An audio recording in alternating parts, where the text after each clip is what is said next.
Anna, thank you. It's been 1 year since the attacks on the U.S. Capitol. More than 700 people have since been arrested. It all started on that day, January 6th, with Congress working to confirm Joe Biden's electoral college win. Not far away, then President Donald Trump was holding a rally. He and supporters were questioning the results of the presidential election. After that rally, some of the supporters stormed the Capitol building, making it all the way to the Senate floor. And if you don't fight like hell, you're not going to have a country anymore. The FBI is still looking for 350 people believed to have committed acts of violence 1 year ago today. News 9's Alex Cameron was in the Cannon House office building. That's not far away from the Capitol where those riots took place. He joins us now from our Washington bureau with more on what you witnessed that day. You know, Alex, you've been our D.C. bureau chief for 2 years, and a year ago, you probably never would have thought anything like that would have unfolded at the U.S. Capitol. No, it's pretty crazy to think that we're in this position. And honestly, Robin and Colby, I'd say things are more partisan now than they were a year ago. But it really was, the kind of the culmination of what, had been this period of contesting the election. And most people here thought, well, this will finally be it. We're going to certify the Electoral College results today. Everyone knew there was a rally that was scheduled. I went and watched as many of those protesters, President Trump supporters, march to the Capitol. But most people just didn't expect it to take the turn that it did, although there was apparently quite a bit of evidence that it was going to.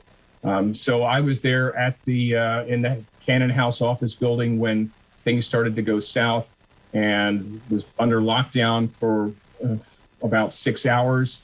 I never personally felt like my life was in danger, although I know many people who are in the Capitol itself did. It was very, very stressful. I know that some people are trying to downplay what happened a year ago today. I can tell you from personal experience that it was real and that it was scary. There were a lot of people who were shaken by that and remain shaken by it today. And certainly some members of our delegation who were there, were horrified by what happened. And they actually played a significant role. Yeah, you mentioned our delegates, right? Some of them even involved, including Markwayne Mullin, Senator James Lankford. What did you see from the Oklahoma delegation on that day? Well, a couple of them were very much involved. Senator Lankford was on the Senate floor speaking. He was planning to protest or contest the Electoral College votes in the state of Arizona when things started to go crazy in the Senate and they shut things down and he was escorted. Everyone was escorted off the floor. Representative Markwayne Mullin was on the House floor at the time, and they evacuated that chamber and was one of the last ones to remain in the chamber. You've probably seen the photos of him when there was kind of a standoff going on. There were protesters who were trying to break in. Representative Mullin, he doesn't back away from a fight, and he was going to stay in there and try to make sure that nothing happened and try and protect people. But so they were both there, and both Senator Lankford, Representative Mullin spoke about how awful it was. In the end, Senator Lankford ended up deciding not to vote against the certification of the Electoral College votes. Saying this is not America, this is not who we are. But I should note that all 5 members of our congressional delegation, our House delegation, did end up voting to contest the Electoral College results.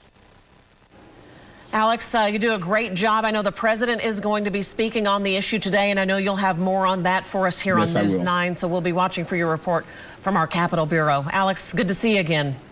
Thanks, Robin. Thanks, Colby.